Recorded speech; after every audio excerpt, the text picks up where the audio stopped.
की आंख चाहिए। एक सम्राट अपने 3 बेटों में संपत्ति बांटना चाहता था।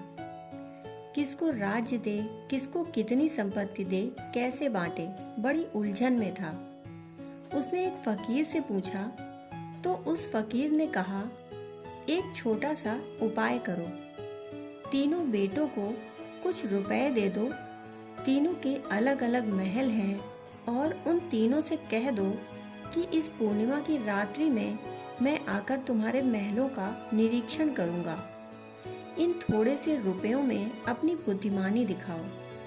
महल को किसी चीज से भर दो। रुपए थोड़े थे, महल बड़े थे। पहले ने सोचा कि महल को इतने से रुपयों में कैसे भरा जा सकता है, सस्ती से सस्ती चीज क्या होगी। फिर उसे एक ही बात सूझी कि गांव भर का जो कचरा गांव के बाहर फेंका जाता है वही ढोया जा सकता है। उतने रुपयों में महल तक वही ढोया जा सकता है। सिर्फ ढुलाई ही लगेगी। उसने सारे गांव का कचरा 8-10 दिन तक रोज ढोया। सारे महल को कचरे से भर दिया। भयंकर दुर्गंध उठने लगी। पास पड़ोस के लोग परेशान हो गए। रास्तों पर राहगीर नाक बंद करके चलने लगे। दूसरे ने सोचा, कचरे से घर भरना तो ठीक नहीं, पिता क्या कहेंगे।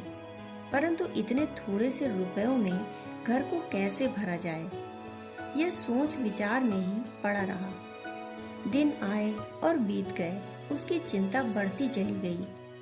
पूर्णिमा आई, तब तक वह विक्षुब्ध हो चुका था। इतना सोचा, सोया नहीं, खाया नहीं, पिया नहीं। कैसे खाए पिए, परीक्षा का दिन करीब आ रहा है और इतने से रुपयों में महल भरा नहीं जा सकता।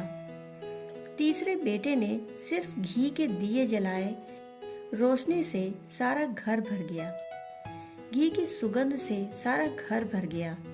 थोड़े से फूल लाया, द्वार पर लटकाए। बेला की महक सारे महल में भर गई। एक वीणा वादक को बुला लाया, उससे वीणा बजवाई। संगीत का सागर लहराने लगा। पिता उस बूढ़े फकीर को लेकर चल पड़ा। पहले बेटे के घर में प्रवेश करना ही मुश्किल था। पिता ने कहा, इसने घर तो भर दिया परंतु कचरे से।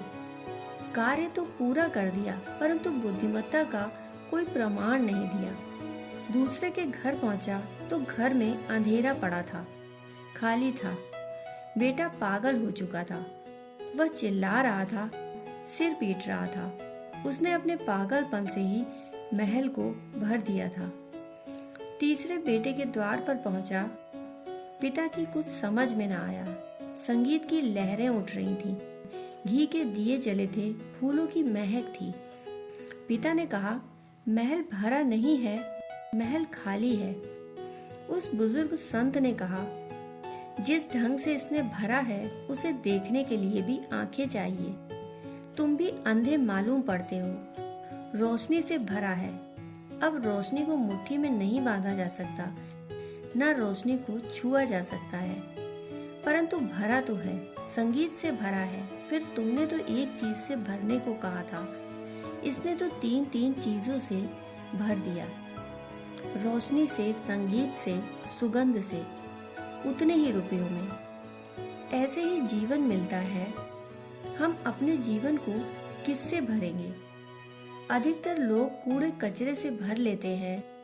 धन है, संपत्ति है, प्रतिष्ठा है, कूड़ा कचरा है, ये यहीं का यहीं पड़ा रह जाएगा। हमसे पहले किसी और का था, हमारे बाद किसी और का होगा। बड़ा झूठा है।